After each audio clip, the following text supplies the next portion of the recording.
जी तो अस्सलाम वालेकुम। आज हम आपके साथ ऐसी रेसिपी शेयर कर रहे हैं कि जो बच्चे बड़े सभी शौक़ से खाते हैं। बच्चों का अगर इस तरीके से बना के देंगे तो बच्चे ज़रूर खाएंगे, वरना बच्चे गोश्त कम ही खाते हैं।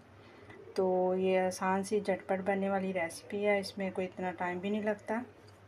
जैसे हम नॉर्मली सीख कबाब बनाते हैं वही मटेरियल आप उसके छोटे छोटे कबाब बना कर रख लें, फ्रीज़ कर लें। जब मूड हुआ निकाले, हल्का सा मसाला बनाया नॉर्मल, जैसे आम हंडिया के लिए बनाते हैं हम या चिकन वगैरह के लिए।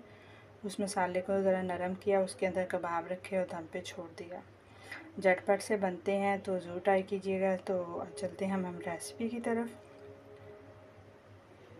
चलिए रेसिपी स्टार्ट हो चुकी है। हमने इसमें एक प्याज लेकर उसको गोल्डन कर लिया और उसके अंदर हमने अदरक लहसुन का पेस्ट डाला और 3 अदर हमने टमाटर ब्लेंड करके इसके अंदर डाल दिया ताकि इसकी स्मूथ सी एक ग्रेवी तैयार हो जाए। अब इसको हम मसाला इसका भूने, नमक मिर्च जो आम रूटीन में डलती है, जैसे मसाला तैयार होता है वैसे हमने ग्रेवी तैयार कर लिया।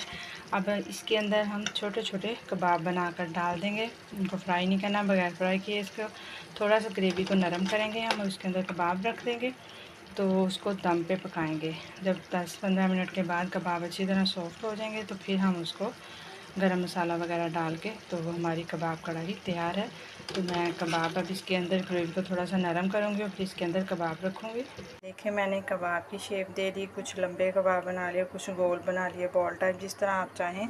ये तकरीबन 1 पाव कीमे में मैंने इतने सारे बना लिए हैं। तो आप सीख कबाब का जो मटेरियल जैसे बनाते हैं आम, उसी तरह ये मैंने लास्ट वीक अभी बनाया। सीख कबाब की रेसिपी मेरे चैनल पर मौजूद है।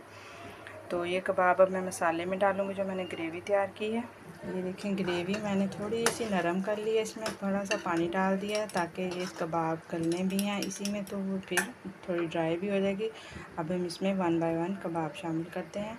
इस तरह इसमें ये आराम से रख के, आपने बस अब चम्मच नहीं इसमें चलाना, इसको छोड़ देना है। बस इसको हैंडल से पकड़ के ही हमने हिलाना है सॉस पैन के, लेकिन इसको चम्मच से नहीं हिलाना। जब ये अच्छी तरह अपनी अंदर हो जाएंगे ज़रा सॉफ्ट थोड़े से, तो फिर हम इसको चम्मच से हिला सकते हैं, अदरवाइज़ अभी नहीं हिला। ये देखें सारे कबाब और हमने जो इसमें डाले हैं कोफ्ते, अब इसको हम हल्का सा इस तरह टर्न करेंगे बस, ताकि ये अच्छी तरह इसके अंदर मिक्स हो जाए मसाला। तो अब इसको हम ढाँप देंगे 10 से 15 मिनट में। ये अच्छी तरह पक जाएंगे अंदर तक, क्योंकि ये कच्चा कीमा है, हमने फ्राई नहीं किया। इसे स्लो आंच पे बिल्कुल हमने ढाँप देना है। और जब ये अच्छी तरह गल जाएंगे तो हम इसके ऊपर धनिया डालेंगे, गरम मसाला डालेंगे और सर्व करेंगे। बहुत अच्छा टेस्ट बनता है। तो ये देखें अब इसमें मैंने जब कबाब डाले थे तो ज़्यादा ग्रेवी थी, अब काफ़ी कम हो गई है पक पक के, और कबाब भी गलने के करीब हो चुके हैं। तो थोड़ी सी और हम इसको ग्रेवी को पकाएंगे और फिर इसमें हम सब्ज़ धनिया और मसाला डालेंगे। झटपट ये कबाब कढ़ाई तैयार हो जाएगी। तो माशाल्लाह से ये कबाब कढ़ाई तैयार हो चुकी है। अब इसके ऊपर हम ये देखें कितना अच्छा इसके ऊपर ऑयल निकल आया और ये ग्रेवी ग्रेवी हल्की सी है। अब इसके ऊपर गरम मसाला डालेंगे, हम सब्ज़ धनिया डालेंगे और इसको हम सर्व करेंगे।